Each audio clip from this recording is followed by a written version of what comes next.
Good afternoon, beginning farmer friends. It is December 9th today, 55 degrees in southern Iowa. It is absolutely gorgeous. I just wanted to come out, check on the hay, see how they were doing as far as the amount of hay they have. Of course, the easy to get to bale ring over there, they've got that one all demolished. The hay saver right here, I'd say they've got 1 day, maybe 2 days left of hay, which means that this hay lasted a week. It's just good to kind of get a feel of how much hay we're going through. I've got some hay that I can sell at a different farm, and I'm trying to decide if I'm going to keep it or sell it, if I need it or I don't need it. Trying to keep tabs on what we've got for hay going on. Cows look nice and happy though. I left this little mountain of compost out here because I figured people would like to climb on top of it. Usually it's the calves that climb on top of it. That's a 6-year-old cow. 6-year-old cows can have fun too. Here's what's on the agenda for today. I've got a short amount of time to do a little amount of stuff, and so instead of trying to just show you a video of everything that I'm doing and how I'm doing it or anything like that, I thought we would just have story time on the farm with Ethan. Hi, Rosie. Today I specifically want to talk about farm enterprises. Whoa! Like what we have, how we chose them, and maybe what I would suggest going forward, knowing what I know now. So let's go along for the ride. First, we got to put some pig feed out.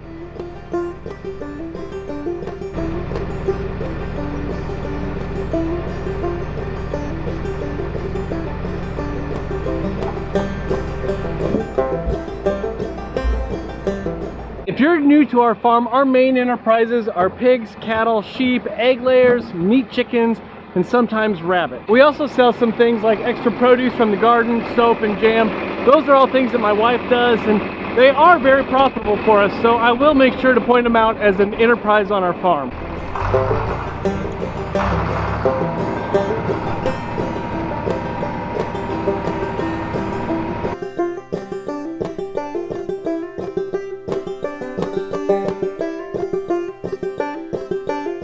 The other thing I did that a lot of what I would call pre-farmers do, like me, is I read a lot of books, and there's two main books that I think are game-changing for a lot of farmers in my position. Maybe it's a little different now because this was 14, 15 years ago, but number one book is Pasture Poultry Profits by Joel Salatin. Number two book is Salad Bar Beef by Joel Salatin. Those two books really resonated with me along with You Can Farm and made me think I can do it. And they also resonated with me in the thought process that what I really want to have as my centerpiece on the farm is cattle. I wanted to raise grass-fed, salad bar beef cattle. Pastured Poultry Profits showed me that chickens would work too, but I was really interested in those grass-fed cattle.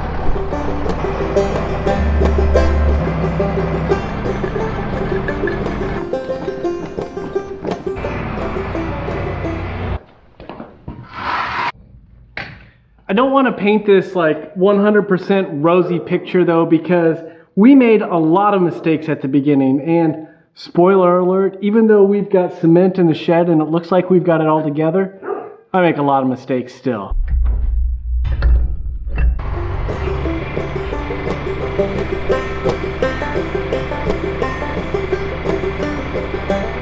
I was going to tell you what my biggest mistake was and then kind of work my way down there from biggest to littlest, but I honestly can't pick one. They all seem really huge, so in no particular order, here are some of the big mistakes that I made at the beginning. And right now I'm looking for my loader bucket because I don't remember where I put it.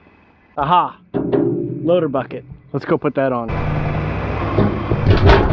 Mistake 1A that I made is I just tried to do too much at the very beginning. I think that the problem that pre-farmers like me have is that they read all of these books by Joel Salatin and Alan Nation. They read Stockman Grass Farmer and Gray's Magazine, and they think, I cannot get stuck in the monoculture. I am going to have a polyculture because the sheep help the cattle and the cattle help the chickens and the chickens help the pigs. It all works together. We need every one of those pieces.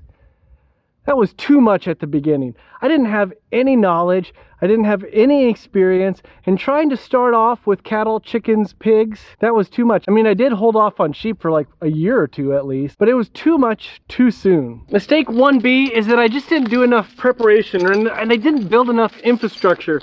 We moved to a farm that was 40 acres that had never been lived on. No buildings. It had the remnants of a fence in some places, but it was definitely not a move-on ready farm. Except I thought I'm just gonna move animals here. I'll never forget that first cattle pasture I built. We were bringing the cattle to the farm from my dad's, and I built this big fence, or what I thought was a big fence, with electric wire and a solar energizer. I thought, this is gonna last, goodness, 3-4 months, and then I'll just build another one of these, because we had no perimeter fence. It lasted 3-4 days, not 3-4 months. I just had no concept of what was needed for facilities and what was needed for structures. So not only did we not have anything, but we came in with too many things. So 1A and 1B coalesced into this big bad mess. It was a big mistake. If you're wondering what I'm trying to do here, I'm gonna move this dog kennel, hopefully without having to take it apart, put it up against the shed. We poured a little concrete pad alongside the shed. That's what I'm attempting to do right now. If it doesn't work, I guess it'll be on video.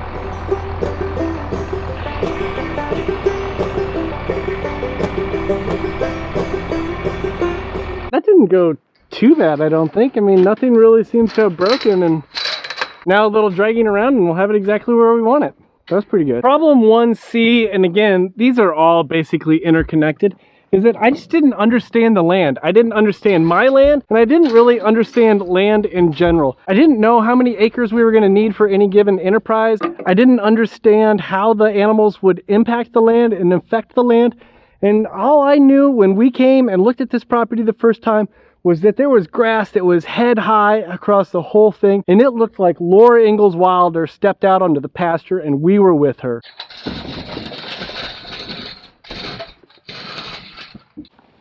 Mistake 1D that I made, and this is by no means a comprehensive list at all, we gotta stop somewhere, is that I didn't go visit farms. I read about them in books, I read about them in articles, I saw them in blog posts. There wasn't really YouTube back then, so I didn't even see videos. I just saw pictures on blog posts. And that's what I built all of my ideas from. Not by seeing anybody else's experience, not by experiencing something on my own.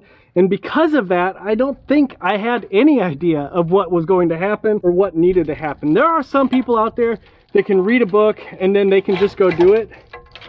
I am not one of those people. You might be watching this video and thinking to yourself, Ethan, you've done a lot of talking. There better be a payoff for this. Well, there is going to be a payoff. We're going to go water the pig. Actually, we got to go water the pigs anyways, and we need to get all the water out of this because it's sliding off the truck bed and we don't want that to happen. Here's the payoff.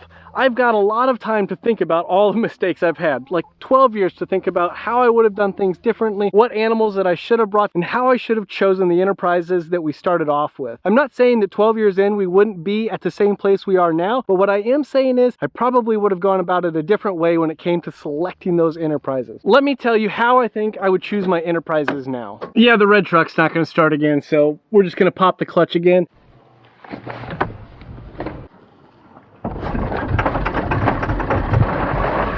The first thing that I would tell myself as I was choosing my farm enterprises, if I could go back in time 12 years, is don't box yourself in. It's worked out okay for us, but when I started the farm, I was like, we are going to be a heritage breed farm. We're going to use old breeds, we're going to use rare breeds, and that's all we're going to use. And so in my mind, I had all these breeds, and I really boxed myself into those breeds. For the most part, it's worked out, although I will tell you, I have questions about Dexters at least once a month, whether or not I made the right decision with those, and whether or not I'm making the right decision sticking with them. But thing number one is don't box yourself in. Think about what your end goal is, and then look around you and see what is working, and then choose from that. The second thing that I would love to go back and tell myself is that once you have picked that enterprise, once you have decided this is a direction we want to go, buy animals or purchase plants or seeds or whatever it is from a farm that is like yours, that runs things the way you do. This is a mistake that I've made with all the livestock we've had on the farm. Everything from rabbits and chickens and pigs and cattle and yeah, even sheep. I have purchased things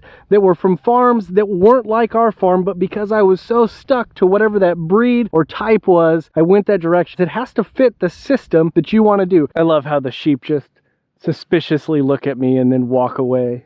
The third thing that I would love to go back and tell myself is make sure that you set up the infrastructure for one or two things. Those are what you're going to start with, and you need to have everything you need to do that thing, whether it's raising an animal with fence and water and shelter, or growing a garden with a plot of land and the tools that you need. You got to have those things before you dive in head first. All too often, I dove in head first and then jumped up out of the water looking around like, okay, I've got the animals here. How do I keep them in? Or how do I feed them? Or how do I give them shelter?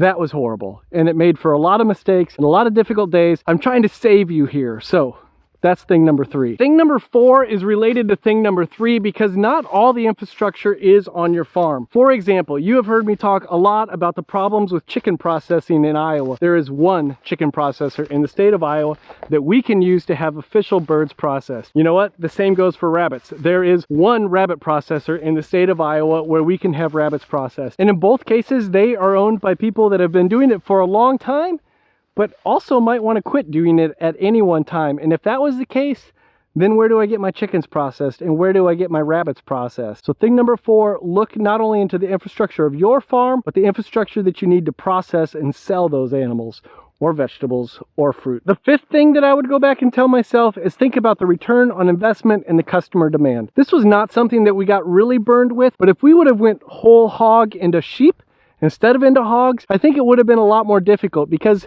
in Iowa, there is just not as many people that eat lamb as there are that eat pork. Iowa is a pork and beef place, not a lamb place. So although the return on investment for sheep can be pretty good, the customer demand would be difficult and it would be something we would have to build up over time. As a piece of our puzzle, along with the pigs and the cattle and the chickens, the sheep work great. But if I was starting out, that would not be a good one because of the customer demand. So you got to think about both of those things. At least that's what I think. Finally, the last reason actually seems pretty obvious and simple, but in a lot of ways I don't think it is, because I've talked to farmers who have kind of fallen down when it comes to this thing. They've made all the right decisions in other places, things about return on investment, customer demand, starting out easy with 1 or 2 things. But when it came to this one, they thought they knew what they were passionate about, but they weren't. So that's why thing number 6 is make sure you love what you do. There is a reason that this is all the bigger our garden is, because I am just not all about gardens. There is a reason that there are no ducks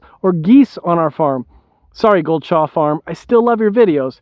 I don't think I'll ever have ducks or geese on this farm. You have to be passionate about what you're raising on your farm, whether you're growing livestock or vegetables, because you're going to spend a lot of time doing it. You're going to spend a lot of time invested in it, a lot of money invested in it, and you're going to spend a lot of time selling it. And if you don't love it, you're going to fall on your face when it comes to those things. There'll be times where you can power through, but in the end, if you tried to get me to sell artichokes and beets at a farmer's market, I'm not going to do very well because a person's going to come up and say, well, what do they taste like this week?